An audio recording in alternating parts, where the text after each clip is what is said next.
Good morning. Today is Thursday, November 11th, and it is a white day. Tomorrow will be a gear day, which means visible SJA gear on top with dress code appropriate bottoms. Student Gov will meet Friday at 1 p.m. in front of the Fuller stage. Again, Student Gov will not meet in the Fuller basement as usual. Attention all skiers and boarders. Don't forget to get your Burke Mountain season passes, which are now available for purchase. Applications are available in the business office or by emailing Mrs. Greenwood at jgreenwood@stjacademy.org. Any international students wanting to take the December 4th TOEFL, the registration deadline is November 19th. Email Mrs. McCaffrey at mmccaffrey@stjlabs.com to register and with any questions. The following colleges will have virtual visits tomorrow: Colby Sawyer College and Springfield College. Seniors, do you have a November 15th college application deadline? If so, be sure to stop by the guidance office ASAP. College-bound seniors, are you interested in free money towards your college expenses? Last Friday, the guidance office emailed you information on accessing scholarships via your Naviance account. Be sure to check out the Elks 2022 Most Valuable Student Scholarship, an opportunity to be awarded up to $12,500 in free money towards your college expenses. Monday, November 15th, is the deadline to submit applications. Don't forget to sign up for your indoor soccer team of 5 people in Campus Life. The tournament will start at 2 p.m. tomorrow with a cash prize to the winners. This is another great event to help support the local food shelf. November 15th is one of the more popular college application deadlines. It is also when we will be hosting an informational Zoom meeting regarding a hugely amazing opportunity for all those who will be graduating in June. If paid vacation, 100% cost-free college tuition, worldwide travel, and 100% medical and dental coverage interests you, then please email Mr. O'Brien and mark your calendars for this coming Monday, November 15th, from 6 to 7 p.m. An Air Force recruiter will be discussing all those awesome benefits and answer any questions you or your family may have about the process via Zoom. The Tech Strom Robotics Club will be meeting today in Streeter 230 starting at 3:45. Feel free to stop by to see the robot and learn how to build another. Attention Poetry Out Loud declamation contestants. We will see you in the Black Box Theater this afternoon. Please be there by 3:25 as we will begin promptly at 3:30. Writer's Block Club members, please be sure to also be there by 3:25 so that you do not interrupt a contestant. We'll take club attendance there. Get ready for some good times with poetry, everyone. Happy birthday today to Hale Boyden, Elizabeth Duranolo, and Huckle Perkins. Happy birthday. Have a great day.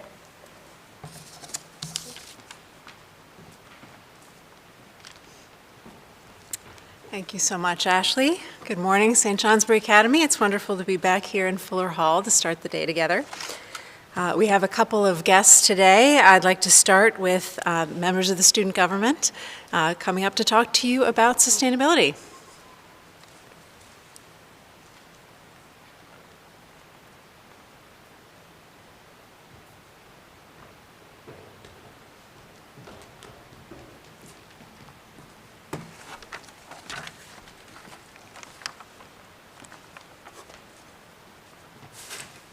A student puts their lunch waste into the wrong bin, oblivious to the consequences it has on the planet. Wait, I thought my to-go box was supposed to go in the trash. Your to-go box is actually designed to be compostable. Wow, who knew? Yep, the Academy invests in special to-go boxes and plates to reduce its waste. Why do we do that? Isn't it easier to just throw everything away? Yes, that might be easier, but things that get thrown in the trash have to be sent to landfills. Landfills take up lots of space and risk leaks. Nobody wants to live near one, and they can be harmful to the environment. There isn't a lot of landfill space in Vermont, so we have to make sure the use of it for things that we really don't need to throw away. Also, compost reduces greenhouse gas emissions and turns our trash into something valuable that farmers and gardeners can use to fertilize their crops and improve soil quality. Wowzy, we really do need to turn around our waste issues. Thanks for telling me this. I'll make sure to do my part.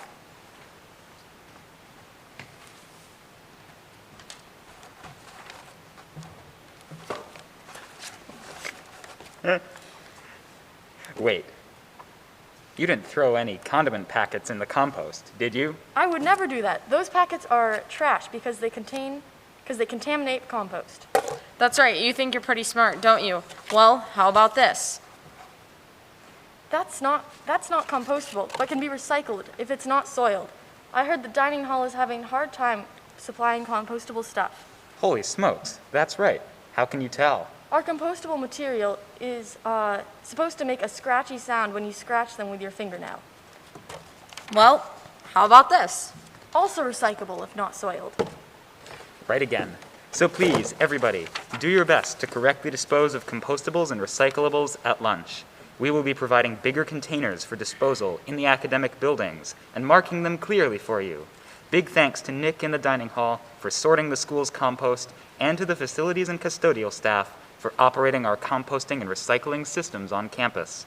Come see Mr. Bentley in Ranger 209 if you have questions or suggestions about food waste on campus. Thank you.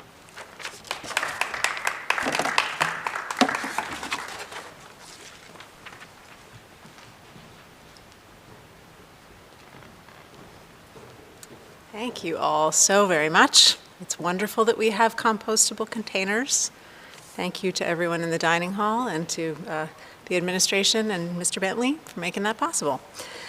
Today is Veterans Day, and we have a special guest with us today who is himself a veteran of the United States Navy, Matt Peters, who is a member of our information technology team and a member of the St. Johnsbury Academy class of 1995. When I was a senior at Connecticut College in the late 18th century, I lived in a small house overlooking the Thames River, which empties into Long Island Sound in New London, Connecticut. A fun fact is that the river that goes through London, England, is pronounced Thames, spelled Thames, but it was originally pronounced Thames. And that pronunciation changed only after New London, Connecticut, and New England had already been founded in the 1600s. So on some mornings on the Thames River, I would watch the mist rise from that river and watch the swans float out onto the water.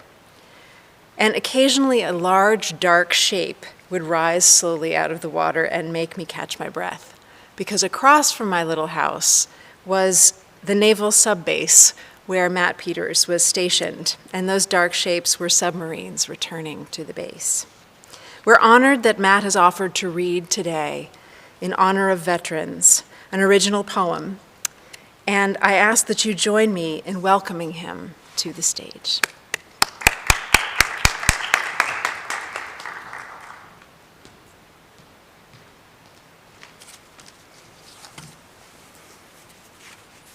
Thank you, Dr. Howe. I joined the Navy in 1997 and served for 10 years as a navigation electronics technician aboard submarines and various shore facilities. Before reading my poem, I'll define some terms used within. Petty officer is in listed ranks E4 through E6 in the United States Navy and United States Coast Guard. Chief refers to a chief petty officer of the rank E7 in the United States Navy and United States Coast Guard. ADCAP refers to a Mark 48 ADCAP torpedo, often found on submarines. Moving havens and stovepipes refer to types of submarine operating areas in the ocean. Quartermaster, AEF, and NavWatch are jobs or duties on board a submarine. Malingering means to exaggerate or feign illness in order to escape duty or work. Bubblehead is U.S. military slang for a submariner, and reactor scram is the emergency shutdown of a nuclear reactor. While I don't know why, I always knew I would serve. Perhaps stories from fathers and grandfathers of adventures and exotics. Don't thank me. Waiting with intimidation, crying in the corner, eating in silence with haste, Fruit Loops were a bad choice. Don't thank me. Return to normality, or so I thought. Fire, flooding, and general alarm, my head buzzing, charged by the atom on my sleeve. Don't thank me. Care for a drink, petty officer? Can I clear your plate, Chief? Collect the trash and compact. Return to my rack in the torpedo room to spoon with an ad cap. Don't thank me. Moving havens and stovepipes, the countless sound waves I've sent deep, 6 hours of quartermaster AEF or NavWatch for every 18-hour day. Don't thank me. Fire an engine room forward, flooding an AMR. Drill oncoming, off-going, and on watch. Reactor scram, rig-produced electrical, broached on the surface, bathing in diesel fumes. This is no drill. Don't thank me. Friendly people in foreign lands, whether Norway or Scotland, Italy or Greece, Turkey or Bahrain. Candid conversations with strangers. Don't thank me. Struggling daily to protect my men from inefficiency and absurdity, tears of frustration screaming at injustice, in awe of an adversary's kind words. Don't thank me. Pain. Silent accusations of malingering. It takes a civilian doctor to patch me up. 8 weeks at home with depression as my only friend. Don't thank me. Separation to the real world. Uniforms retired in flames. I had it all figured out, or so I thought. Don't thank me. Loosely enforced policies, non-existent procedures, civilian chaos for the squared away shipwreck. Your coworkers are not your shipmates. Don't thank me. For the knowledge I've gained and the relationships I've made, Bubblehead brothers in arms, and to all my fellow veterans, I thank you.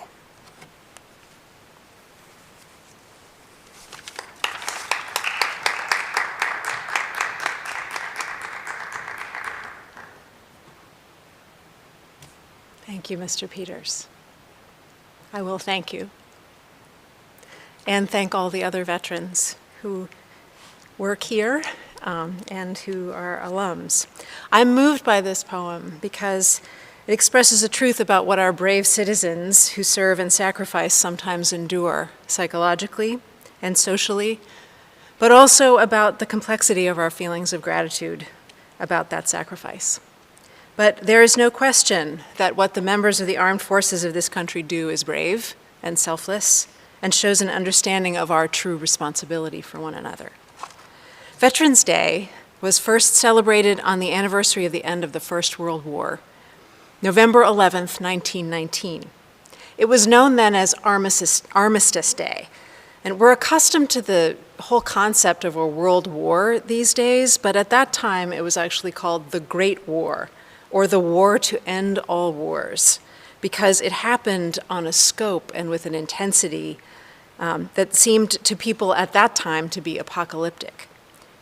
It also introduced a level of human cruelty and anonymity that had not been common, at least not on such a scale or so publicly. And it was the end of a certain image of heroism that had descended from knights in shining armor and the beginning of a new understanding of our capacity to ignore each other's humanity. So getting through that felt decisive. It was as if we could get all warring out of our system once and for all. And in fact, the orchestration of the Great War's ending on the 11th hour of the 11th day of the 11th month was meant to symbolize that we are saving our civilization just in time at the last possible hour. And that, of course, didn't quite happen. And most these days would say that it's actually intrinsic to our nature and our humanity to fight each other. And I don't know that I agree. Certainly the fact that there was a second World War and one whose central evil was the failure of people to see each other's humanity suggests that the First War didn't teach us the lessons that we had hoped it would.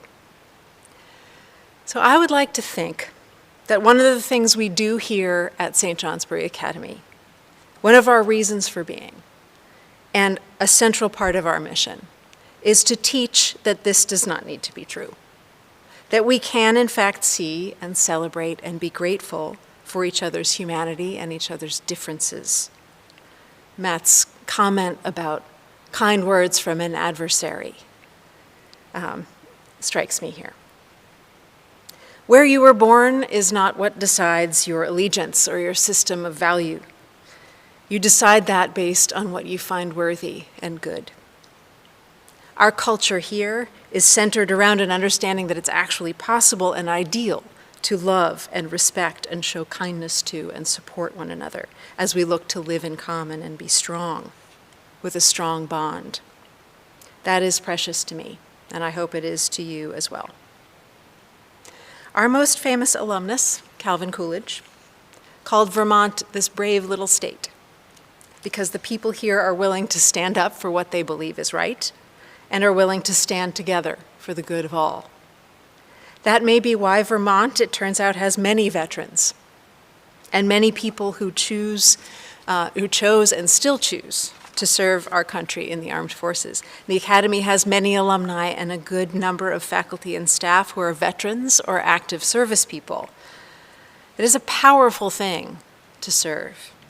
But it's important to remember that there's a reason that our fellow citizens serve in this way and in so many others, because it matters that we're able to live together and stand together and be free together. That is not something that comes easily or naturally. It must be cultivated and cherished and learned. It's something that we want you to learn here. That we will fight for what we believe in and for the common good, but we are most powerful when we stand together and agree not to fight, but to cooperate and to work in concert. That is the gift that our veterans give us, and I salute them today, and I ask you all to join me in that salute. Speaking of concert, today and over the next few days, there will be some celebrations of Veterans Day in St. Johnsbury, and our own band is participating in those, which makes me very happy.